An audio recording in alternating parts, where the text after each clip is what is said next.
All right, good morning, good evening, whatever time it is. Farhan has asked me to come and talk to you about a rig I call the Mythbuster. First of all, my name is Bill Mara. I'm N2CQR, and look, I got my Lamakaan t-shirt on. I'm very proud to have a connection with the Lamakaan Club through my good friend Farhan. I'd like to just point out that I have already built almost everything that Farhan has described. I built a Bidex. I built the first micro Bidex. I built mine for 17 meters. Then I built several different versions of the Bidex. I've built the J-Bot amplifiers. I built the little signal generators that Farhan described that uses straws that he picked up at McDonald's when he took his kids to go to McDonald's many years ago. So I built a lot of different stuff. Also, I'd like to point out that the rig I'm going to describe for you today really has its roots in the Bidex. And you will see that as I go through it. But now I'm going to move the camera. Now I'm very low tech here, and I know there's probably a better way to do it, but I'm just going to do it this way. Look here. I go up here, move down there, boom, there it is.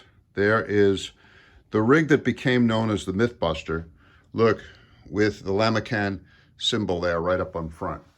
Okay, first I just want to make a couple of comments about the physical form of this rig, and this has its roots, I guess, in the pandemic, in terms of the physical form. Look, the box is made out of very cheap plywood. Look, you can see it's about, I don't know, about 5 mils thick, and this plywood came to me when, during the pandemic, my wife had the idea that we should buy a treadmill. So we ordered a treadmill. The treadmill came. The guys installed the treadmill. And as part of the packing material, they had a whole bunch of this little cheap old plywood there.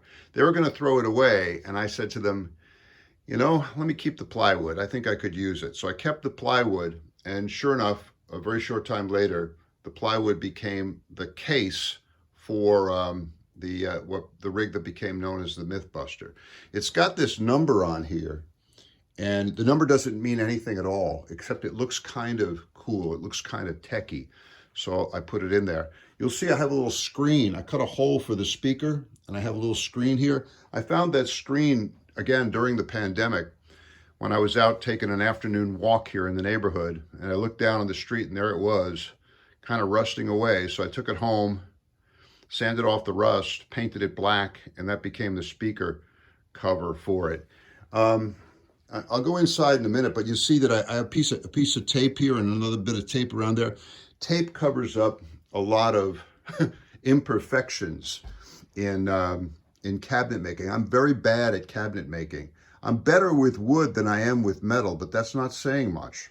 So anyway, that's the form. I have a couple of frequency readouts for the two different bands that it covers, but let me just first describe what the myth is that we were busting. Now, this is called the Mythbuster, and that's kind of a spin-off on an American TV series where they attempted to bust or debunk technical myths that were out there. It was set in San Francisco. I'm sure many of you have seen it. It was quite good. My kid and I, Billy and I, used to watch it all the time. But a myth developed in ham radio, and the myth had its roots in this question. Why is it that on the ham bands, we normally operate lower sideband on 75 meters and upper sideband on all the bands above 40 meters? Upper sideband on 20 meters, 17 meters, 15 meters, 10 meters. Why is it? Why do we have that distinction? And there's a myth out there that has been repeated many, many, many times that says this. Well, they say, you see, to understand this, you have to understand that it all started with a 9 megahertz LSB generator. And you have a 9 megahertz LSB generator, and then you combine it with a VFO at 5.2 megahertz. The myth is that this VFO often came out of an ARC-5 transmitter. So the VFO is at 5.2 megahertz. The LSB generator, lower sideband generator, is at 9 megahertz. And the theory is that this is going to result in 75 meter lower sideband and 20 meter, 75 meter lower sideband and 20 meter upper sideband. That's the myth. And this really results, I think, from a misunderstanding of the way mixing and sideband generation works.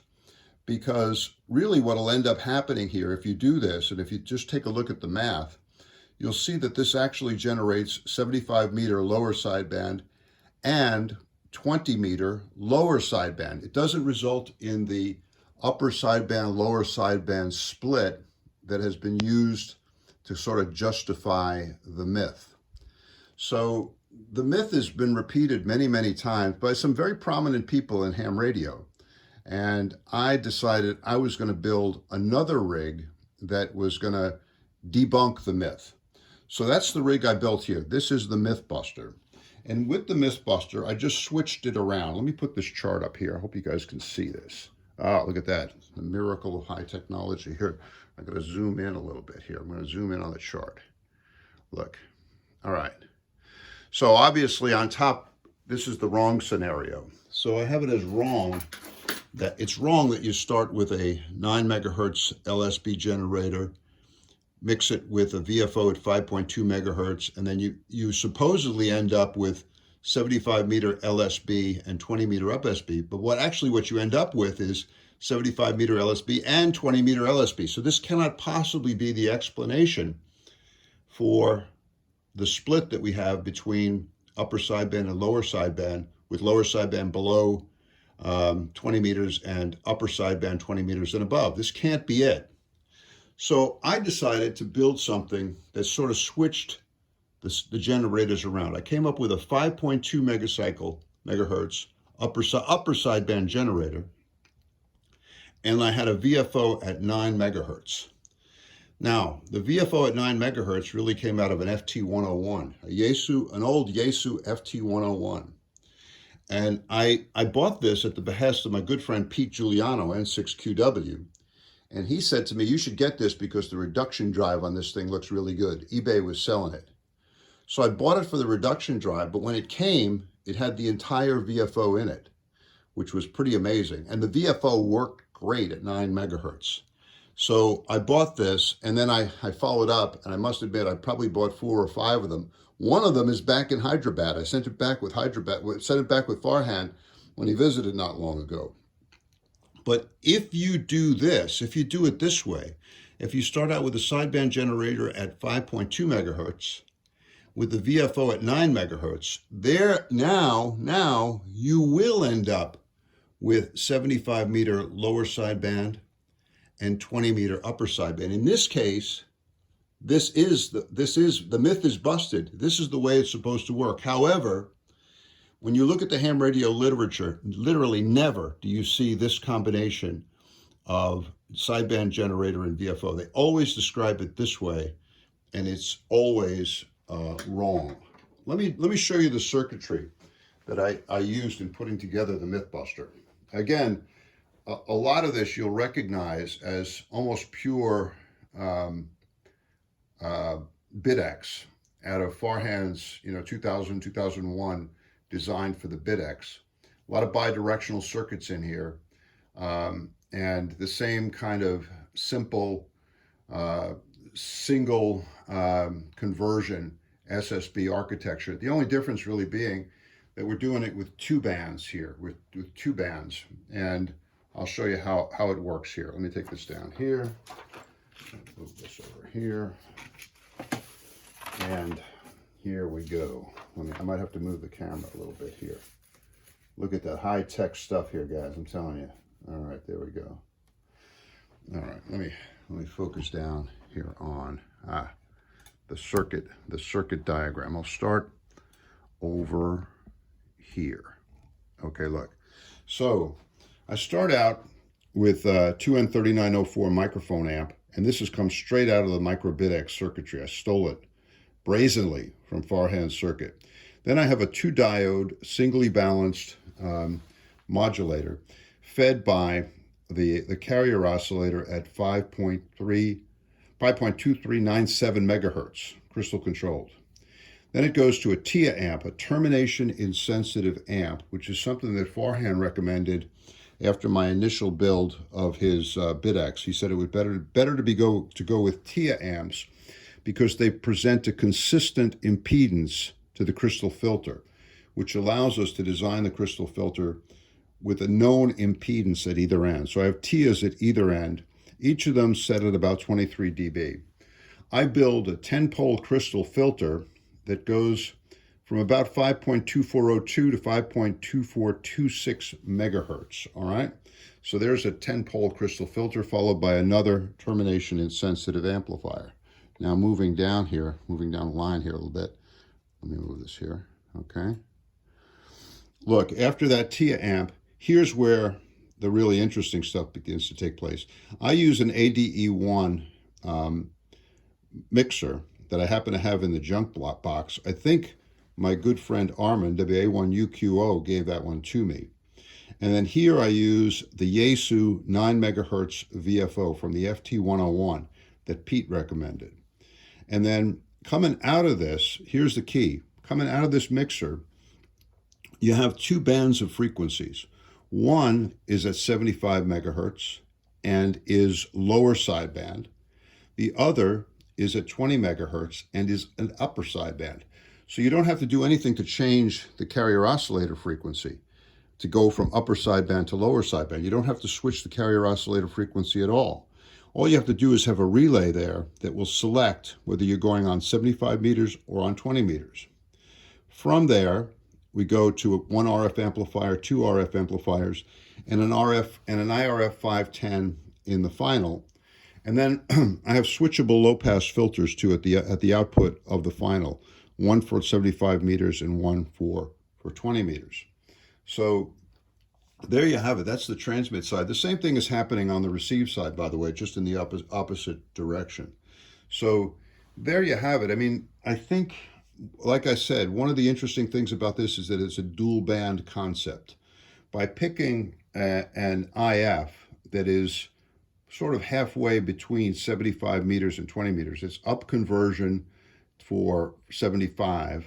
It's down conversion for 75, up conversion for 20. You're able to take the Bidex concept and turn it relatively easily into a dual bander. And that's what I've done here.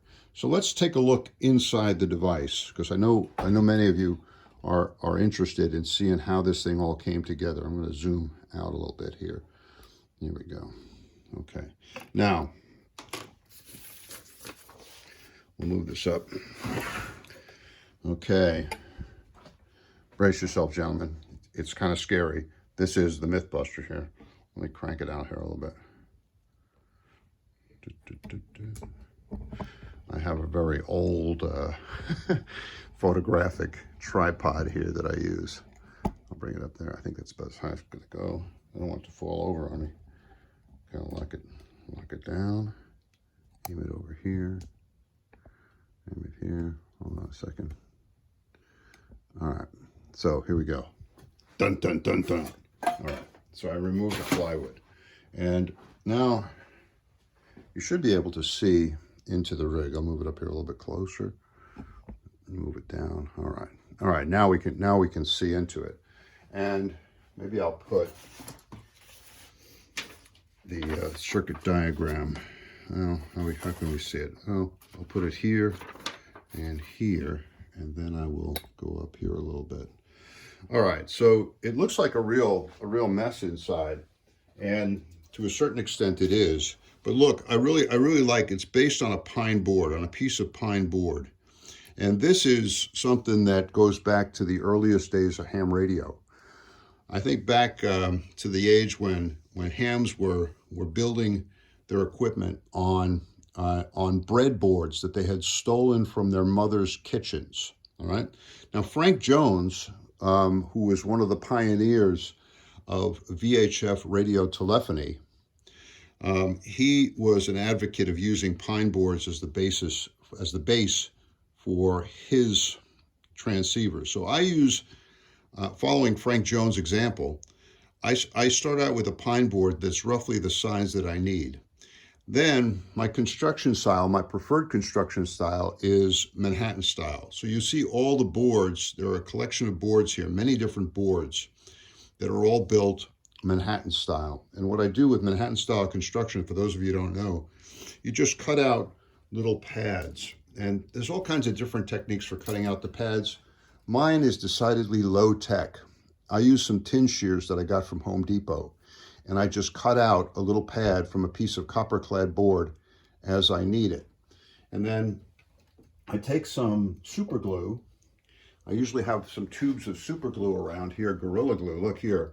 I take these and then I glue the pad onto the board wherever I need a connection above ground. If there's a connection in the circuit that is to ground, that just goes to the substrate down below.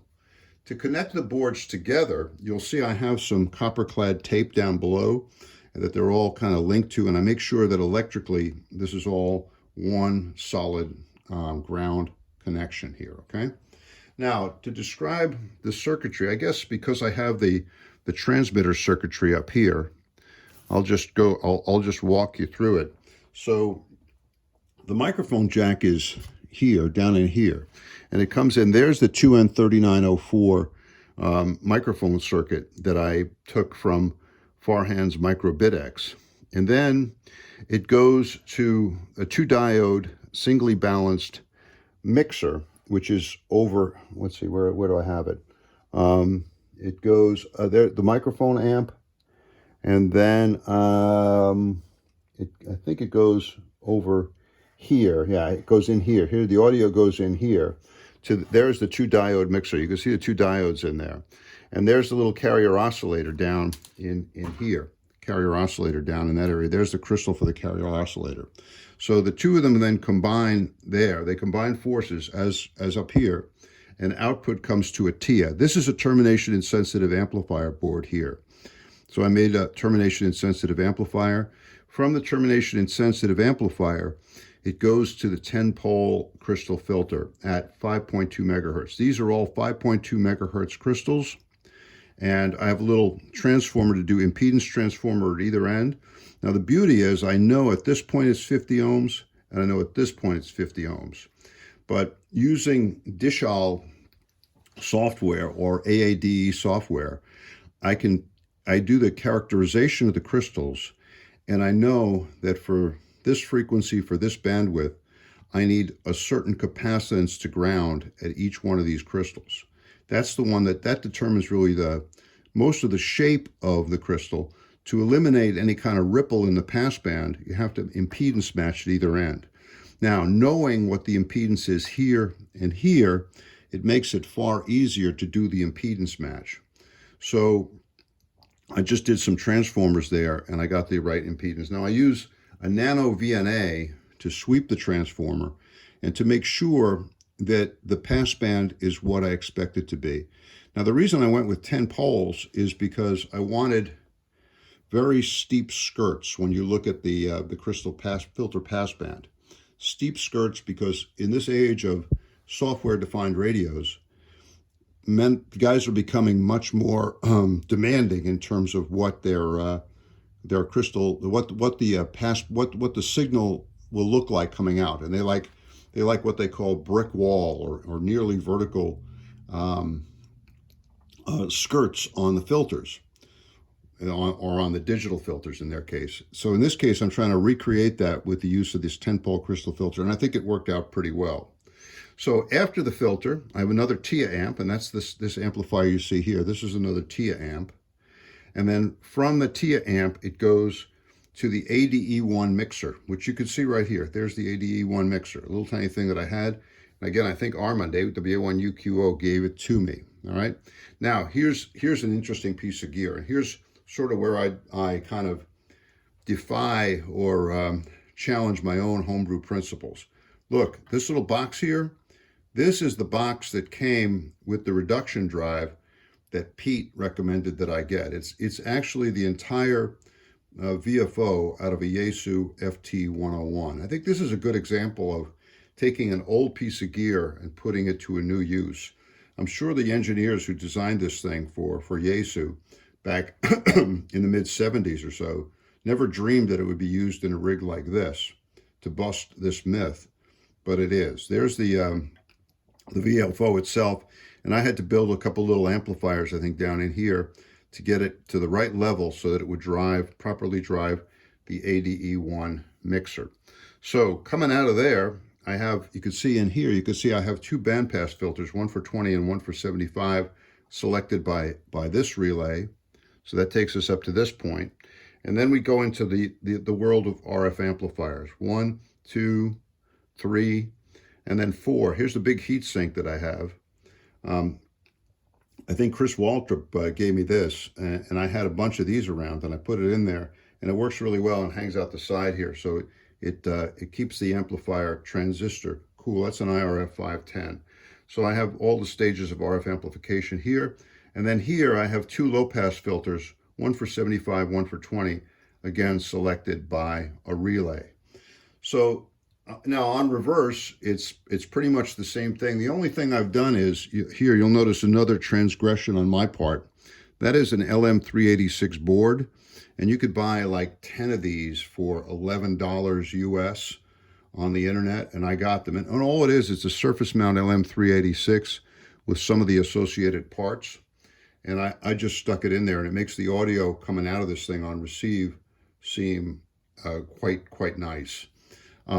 Look, I have a little fuse in here, and there's a diode there. This is some reverse diode protection, and this stuff here is just to ground the chassis. There's not any shielding at any point, and this is I do have some shielding here because I did discover that I needed to shield at this point, so I just put a piece of copper, kind of flexible copper tape up here, and it formed a shield at this point to shield, I think, the bandpass filters from the VFO circuitry.